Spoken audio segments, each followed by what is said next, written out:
The Montana eviction notice. What is an eviction notice? Eviction notice, or notice to quit, is a letter sent by the landlord to the tenant notifying them that they should either take or stop a certain action or vacate the rented premises. Eviction notice can be of two types: conditional, when a tenant is given time to remedy the breach of the lease, or unconditional, when a landlord terminates the lease without any alternative options for a tenant. What should an eviction notice include? Information about the tenant and the landlord. The reason for sending the notice. The date by which the tenant should take or stop a certain action. The consequences of non-compliance.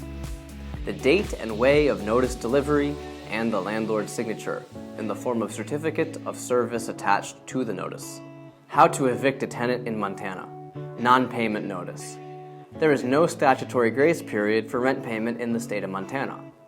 This enables the landlord to send the notice to the tenant the very next day after the rent is due, unless otherwise stated in the lease. The Montana legislature requires the landlord to give the tenant a 3-day notice to pay or quit before initiating the eviction proceeding. The landlords might also choose an option of sending a 30-day notice to the tenant before termination of the lease in case of a month-to-month tenancy. Non-compliance notice. If the tenant brings an unauthorized pet or people or causes an excessive property damage, the landlord has to send them a 3-day notice to comply or quit before starting the eviction process. If the tenant breaches the lease in another way, the landlord should send the tenant a 14-day notice to comply or quit. The landlords might also choose an option of sending a 30-day notice to the month-to-month tenant before termination of the contract. What if the tenant fails to comply? If the tenant fails to comply with the rules of the lease, the landlord can file a complaint with the appropriate Montana court.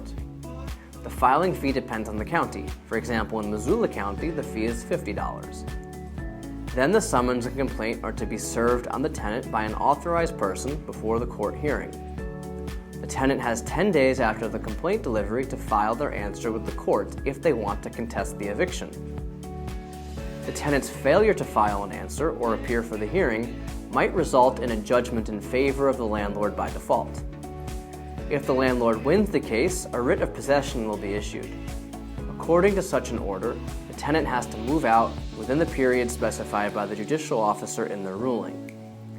If the tenant continues occupying the unit after the given period, they will be forcibly removed by a law enforcement officer.